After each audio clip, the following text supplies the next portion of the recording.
سلام به همه دوستان، خوش اومدین به یه ویدیوی دیگه.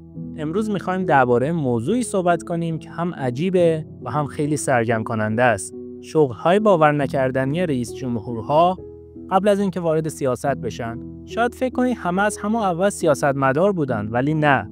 خیلی‌ها مسیرهای خیلی غیرمنتظره‌ای داشتن. ابراهام لینکلن از هیزم شکنی تا رئیس جمهوری. قبل از اینکه یکی از بزرگترین رؤسای جمهور آمریکا بشه، لینکلن کارگر ساده و هیزم شکن بود. حتی یه مدت هم کشتیگیر بود و بیش از 300 مسابقه داشت. باور میکنید مردی که بردهداری رو لغو کرد، یه روز تبر به دست تو جنگل دنبال نون شبش بود؟ اندرو جانسون، خیاطی که رئیس جمهور شد. جانسون اصلا تحصیلات درست حسابی نداشت، کارش خیاطی بود. مردم میگفتن وقتی داشت لباس مشتری رو میدوخت، براشون از سیاست هم سخنرانی میکرد و همون خیاط ساده روزی به رئیس جمهوری رسید. هربرت هوور، کارگر معدن در استرالیا. هوور قبل اینکه وارد سیاست بشه مهندس معدن بود. یه مدتی هم در استرالیا به عنوان کارگر سخت‌کوش معدن زندگی کرد. تصور کنید رئیس جمهوری که سالها بعد آمریکا رو اداره کرد، یه زمانی با بیل و کلنگ توی معدن کار میکرده. رونالد ریگان، ستاره هالیوود در کاخ سفید. ریگان قبل از سیاست یه بازیگر هالیوودی بود. فیلم بازی میکرد، مجری بود، حتی توی تبلیغات تلویزیونی ظاهر میشد. خیلی‌ها میگفتن بازیگر نمیتونه رئیس جمهور بشه، اما ریگان تبدیل شد به یکی از قدرتمندترین چهره‌های سیاسی قرن. جیمی کارتر، کشاورز بادام زمینی. کارتر بیشتر عمرش رو توی مزرعه خانوادگی بادام زمینی گذروند. وقتی وارد سیاست شد، همیشه خودش رو پسر کشاورز بادام زمینی معرفی میکرد. اون ساده بودن و صمیمیتش باعث شد خیلی‌ها بهش اعتماد کنن. دونالد ترامپ، تاجر و ستاره تلویزیون. ترامپ قبل از رئیس جمهوری بیشتر به خاطر املاک و مستقلات و البته برنامه تلویزیونی کارآموز معروف. شاید فکر کنید بیشتر شبیه ستاره رئالیتی شو بود تا سیاستمدار، ولی همین آدم شد رئیس جمهور آمریکا. ریچارد نیکسون، نوازنده فقیر پیانو و ویولون. نیکسون در کودکی به خاطر فقر خانواده مجبور شد در مراسم مختلف پیانو و ویولون بزنه تا خرج تحصیلش در بیاد. او بعدها یکی از جنجالی ترین رئیس جمهورهای تاریخ آمریکا شد. اندرو جکسون، پسرک پستچی و مبارز خیابانی. جکسون در نوجوانی پستچی بود و برای رساندن نامه‌ها کیلومترها با اسب طی می‌کرد. حتی توی محلش به عنوان مبارز خیابانی شناخته میشد. این آدم بعدها 7مین رئیس جمهور آمریکا شد. جان آدامز، معلم ساده و کشاورز. جان آدامز دومین رئیس جمهور آمریکا، سالها معلم مدرسه و کشاورز ساده بود.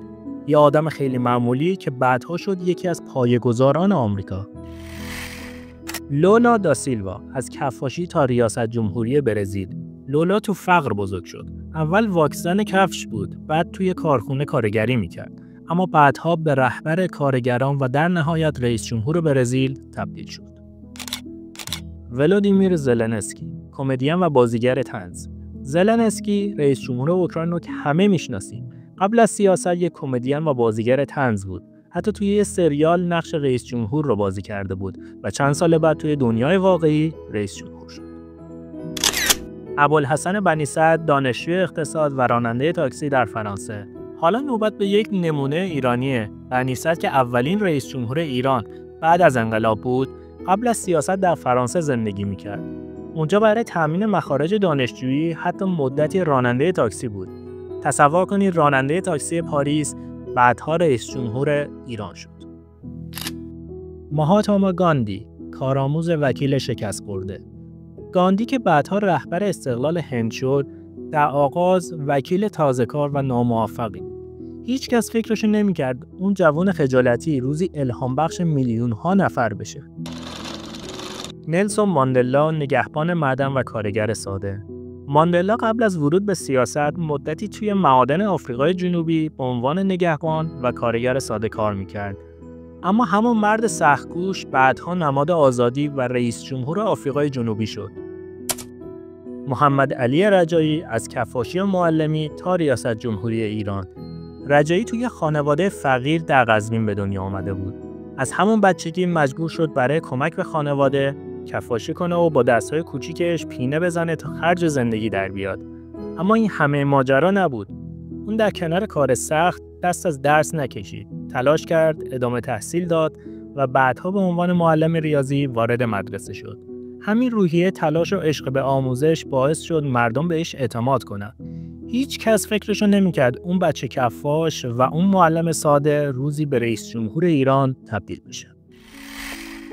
دیدیم که خیلی از رئیس جمهورها گذشته‌های عجیب و حتی سختی داشتن.